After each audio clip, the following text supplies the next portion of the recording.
Morning friends, मैं हूं तौफीक। आपका स्वागत है आपके अपने चैनल एकरा एजुकेशन अड्डा पर। दोस्तों, एक बार फिर से मैं हाजिर हूं आपके लिए सक्षमता की तैयारी को लेकर। जैसा आपको मालूम है कि मैं पिछले कई सारे वीडियोस आपके लिए बना चुका हूं और उसको प्लेलिस्ट में भी डाल चुका हूं, खास करके बिहार बोर्ड के कक्षा 3 से 5 का पर्यावरण और 6 से 8 तक का आपको क्या कहते हैं विज्ञान भी मैं आपको लगातार उर्दू और हिंदी दोनों भाषा में करा रहा हूँ। साथ ही साथ सामाजिक विज्ञान का भी आपका कई सारा सभी 6 से 8 तक के सभी इंपॉर्टेंट पॉइंट और क्वेश्चन वाइज जो कि सक्षमता में पूछे जा सकते हैं, उन सभी इंपॉर्टेंट पॉइंट का वीडियो बनाकर आप सबके सामने प्लेलिस्ट में मैंने डाल दिया है। जाकर वहां आराम से आप उन सभी वीडियोस को आसानी से देख सकते हैं। और साथ ही साथ मैं आपके लिए लगातार 6 क्लास का जो अतीत से वर्तमान है उसके इम्पोर्टेंट पॉइंट का वीडियोस लेकर आप सबके सामने मैं हाजिर होता हूं। तो दोस्तों, आज शुरू करते हैं वैदिक इतिहास के बारे में, जो अब तक मैंने 3 पार्ट बना दिया है। ये चौथा पार्ट है। और वैदिक इतिहास के बारे में हम लोग जानेंगे, क्योंकि सक्षमता में 6 क्लास के इतिहास से जुड़ा हुआ कोई भी सवाल पूछा जा सकता है, इसलिए इसको हम हल्के में नहीं लेंगे और इसको ज़्यादा से ज़्यादा तैयारी करेंगे। क्योंकि जैसा आपको मालूम है कि ऐसी खबरें निकल कर आ रही है कि जिस शिक्षकों का जितना ज़्यादा नंबर होगा, उसी तरह उसको अगर मनपसंद जिला जाना है तो उसको ज़्यादा नंबर लाना होगा, तो आपको मनपसंद जिला मिल सकता है। चलिए दोस्तों, शुरू करते हैं इस वीडियो को। सबसे पहले वैदिक साहित्य के बारे में हम लोग जान रहे थे, आज फिर उसको जानेंगे। उसको बहुत कम जाने थे, आज अच्छे से हम उसको समझेंगे। सबसे पहले देखिए, वेद कितने होते हैं? 4। सवाल पूछा जा सकता है कि वेद की संख्या कितनी है, तो याद रखना है 4। और ब्राह्मण वाले 9 और वेदांग वाले 6 और अरण्यक वाले 6 हैं। सबका यहाँ पर सवाल पूछा जा सकता है, ब्राह्मण वेद कितने हैं? तो 9। वेदांग वेद कितने हैं? तो 6। अरण्यक वेद कितने हैं? तो ये भी 6 है। ये हमें याद रखना है। ठीक है, पहले हम लोग जाने कि वेद 4 है और ब्राह्मण वाला वेद कितना है? 9। वेदांग वेद कितने हैं? 6। अरण्यक वेद कितने हैं? तो 6। चलिए आगे बढ़ते हैं। अब है कि प्रारंभिक उपनिषद कितने हैं? तो 13। प्रारंभिक उपनिषद कितने हैं? 13। कुल उपनिषद 108। दोस्तों, यहाँ पर सवाल बन सकता है कि प्रारंभिक उपनिषद कितने हैं? तो 13। कुल उपनिषद कितने हैं? 108। वेदों की श्रुति यानी सुना हुआ भी कहते हैं।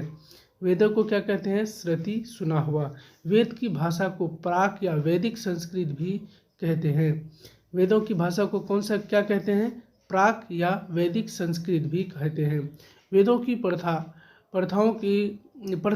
प्रार्थनाओं की रचना करने वाले लोग खुद को आर्य कहते हैं। जिन लोगों ने वेद की रचना की वो खुद को क्या कहते हैं? आर्य कहते हैं। आर्यों के विरोध दास एवं दासुओं के बारे में कहा गया है कि वे आर्यों के देवताओं की श्रद्धा न करने वाले थे। क्या करते थे वो? वहाँ जो आर्यों के जो देवता होते थे उनकी श्रद्धा नहीं करते थे। अतः आर्यों का उन्हें शत्रु माना जाता था। आर्यों का शत्रु माना जाता था। तो दोस्तों, यहाँ पर अब सवाल बन सकता है कि आर्यों के शत्रु किसे माना जाता था? तो यहाँ पर जवाब हो जाएगा दास एवं दासियों का। किनका? आर्यों का शत्रु किसे माना जाता है? दास एवं दासियों का। चलिए आगे बढ़ते हैं। तो आर्य शब्द का अर्थ है एक विशेष भाषा बोलने वाला व्यक्तियों का समूह, जिन्हें सर्वप्रथम पश्चिमोत्तर भारत में अपना निवास स्थान बनाया और भारत की एक नई संस्कृति भारत में लाया। तो दोस्तों, यहाँ पर सवाल बन सकता है कि विशेष भाषा बोलने वाले व्यक्तियों के समूह को क्या कहा जाता है? तो यहाँ याद रखना है हमको आर्य। आर्य शब्द जो है वो विशेष भाषा बोलने वाले व्यक्तियों के समूह को कहा जाता है। और आर्य जो है सबसे पहले भारत के किस भाग में आकर बसे? तो पश्चिमोत्तर भारत में अपना निवास स्थान बनाया। तो यहाँ पर यह सवारी सवाल बन सकता है। संस्कृत भाषा यूरोपीय भाषा है। भारत यूरोप के मिला जुला ये भाषा है संस्कृत का।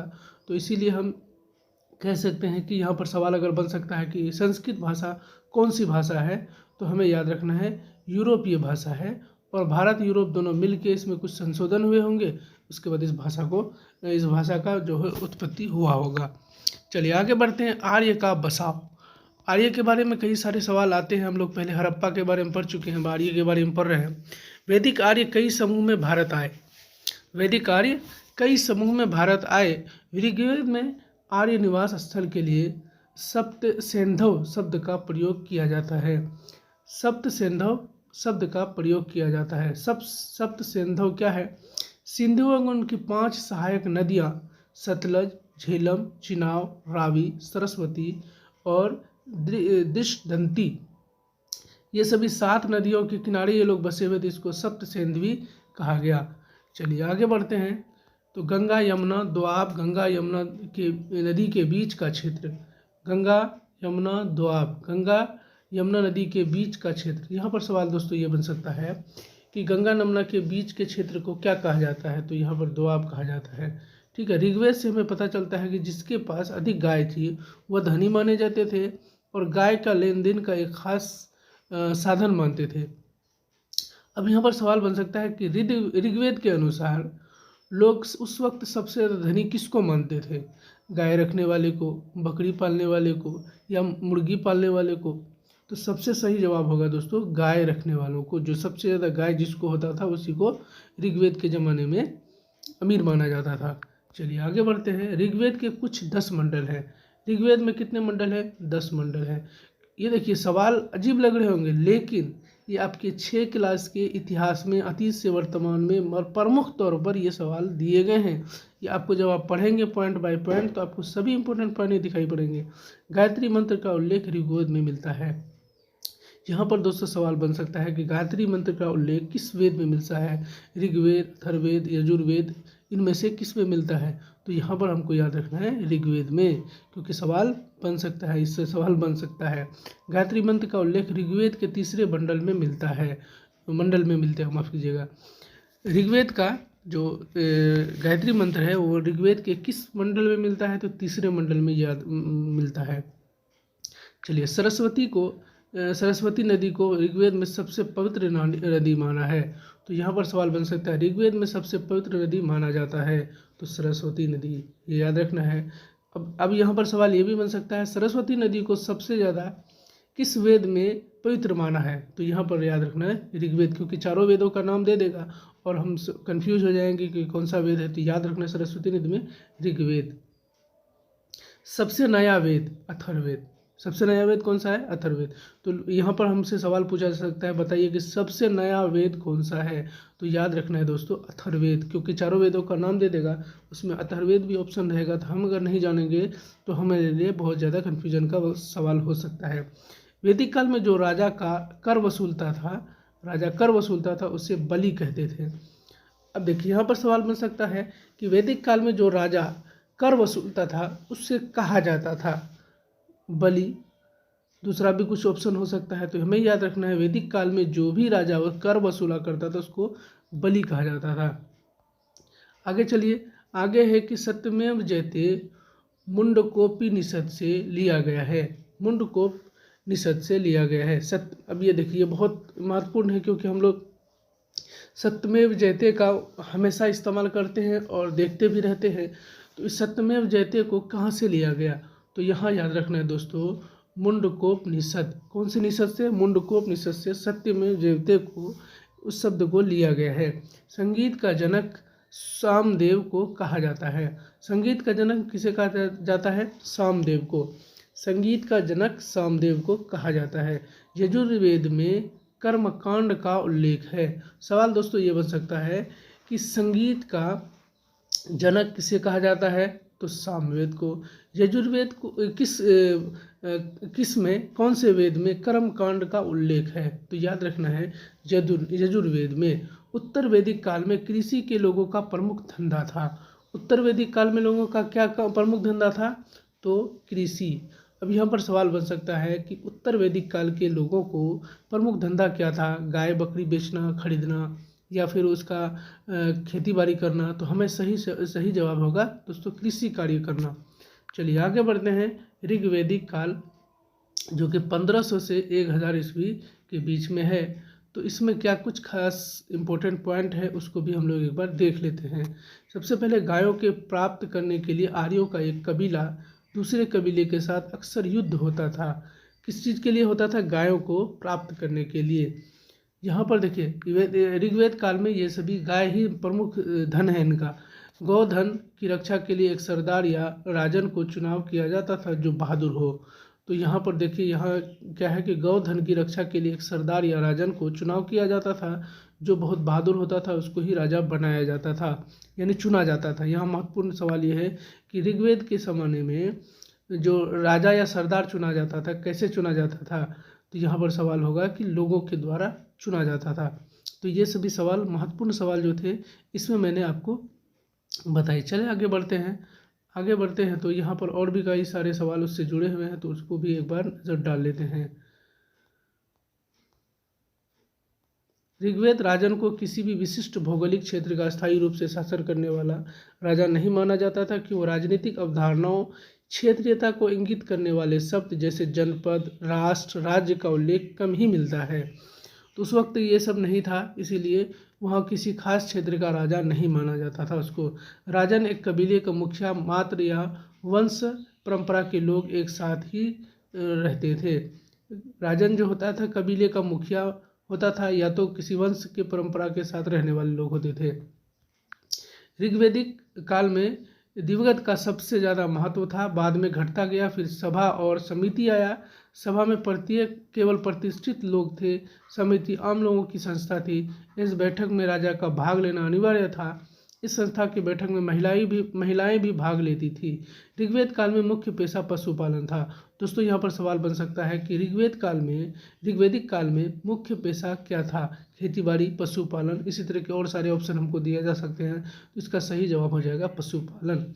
ऋग्वेद में एक से एक अनाज या यव का उल्लेख मिलता है। ये लोग जौ यानी यव की खेती काबिला से करते थे। ये आमतौर कम समय में तैयार हो जाता था। तो यहाँ पर सवाल दोस्तों बन सकता है, ऋग्वैदिक काल में सबसे ज़्यादा किस अनाज को उपजाया जाता था? तो हमको याद रखना है जौ यानी यव, इसका खास खेती किया जाता था। चलिए, इसमें माना है कि इंद्र युद्ध का देवता है, अग्नि आग का देवता है।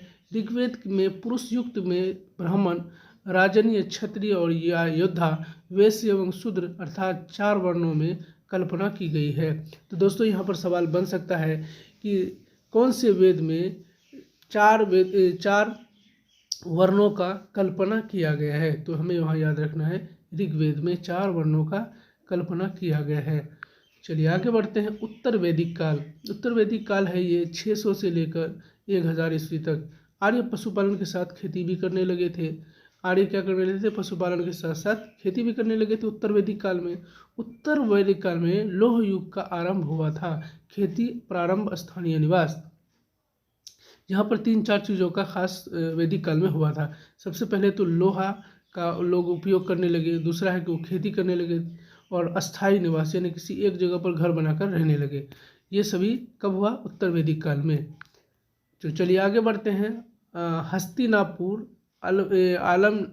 आलमगीरपुर और अंतरजी, खेरा आदि स्थानों का लोह के युद्ध के अस्त्र शस्त्र अवशेष मिले हैं। लोह के युद्ध के अस्त्र शस्त्र यानी लोहे का तलवार वगैरह मिला होगा। तो ये सभी जगह है जहाँ पर के लोहे के अस्त्र और शस्त्र मिले हैं। ऋग्वेद कालीन में छोटे छोटे कबीले एक दूसरे के विलीन होकर जनपद का जन्म दे रहे थे। एकरे छोटे छोटे गांव कबीले मिलकर एक जनपद को जन्म दे रहे थे। चलिए आगे बढ़ते हैं। उदाहरण था कुरु और भारत जन मिलकर कुरु जनपद का जन्म दे रहे थे। यानी 2 जनपद थे जो छोटे छोटे क्षेत्र थे, कुरु और भरत, ये दोनों मिलकर कुरु भरत को एक क्षेत्र का नाम दिया, जो बड़ा सा इलाका बना, जिसको हम लोग जनपद कहते थे। उस जमाने में लोग कहते थे। ध्रुव और कृवि जन मिलकर पंचाल जनपद बना। 2 है दुर्वश और कृवि जन मिलकर पंचाल जनपद बना। राजा की शक्ति में वृद्धि के साथ साथ ऋग्वैदिक सभा और समिति जैसा सामुदायिक संस्थाएं कमजोर पड़ने लगी तथा राजा को परामर्श देने वाली संस्था बन गई। बलि जो कि स्वेच्छा से लोग देते थे, उसका अब राजा अनिवार्य कर में बदल दिया था। यानी बलि, अब मैंने पहले आपको जैसा पता, बलि किसको कहते थे? जो राजा को कर मिलता था, लेकिन पहले जो है वो अपनी स्वेच्छा से, अपनी मर्जी से देते थे, लेकिन धीरे धीरे राजाओं ने उस पर सख्ती की और उसको लेना अनिवार्य बना दिया। पुरोहित ने लोगों को 4 वर्गों में विभाजित किया। इसको वर्ण विभाजन कहते हैं। ब्राह्मण वेद अध्ययन, क्षत्रिय युद्ध करना, लोगों की रक्षा करना, वैश्य, कृषक और व्यापारी, ये जो अलग अलग ये बनाए गए उसके हिसाब से। उसके बाद क्षत्रिय और वैश्य दोनों ही यज्ञ करने का अधिकार प्राप्त था।